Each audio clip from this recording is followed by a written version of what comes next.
கடலில் விளையாடிக் கொண்டிருந்த சிறுவனின் செருப்பு காணாமல் போய்விட்டது. அவன் உடனே கடற்கரையில் எழுதினான், இந்த கடல் மாபெரும் திருடன். கொஞ்சம் தூரத்தில் ஒருவர் அதிகமாக மீன்பிடித்து கொண்டிருந்தார். அவர் நினைத்ததை விடவும் அதிக மீன்கள் வலையில் சிக்கின. அவர் அக்கடற்கரையில் எழுதினார், இக்கடல் பெரும் கொடையாளி. அதே கடலில் ஒருவன் நீந்தச் சென்று மூழ்கிவிட்டான். மகன் மீது அதிக பிரியமுடன் இருந்த அவன் தாய் அக்கடற்கரையில் எழுதினாள், இக்கடல் மக்களை கொன்று குவிக்கின்றது. ஒரு வயது முதிர்ந்த மனிதர் கடலுக்குள் சென்று முத்துக்களை வேட்டையாடி கொண்டு வந்தார்.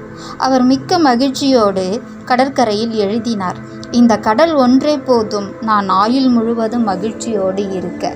ஓர் பெரும் அலை வந்து இவர்கள் அனைவரும் எழுதியவற்றை அழித்துவிட்டு சென்றது. பிறர் கூறுவதை காதில் வாங்கி கொள்ளாதே. இவ்வுலகை ஒவ்வொருவரும் ஒவ்வொரு கோணத்தில் பார்க்கின்றனர். உன் நட்பும் சகோதரத்துவமும் நிலைக்க வேண்டுமானால் நீ பிறரின் தவறுகளை மனதிலிருந்து அழித்துவிடு. உன் வாழ்வு சிறக்கும்.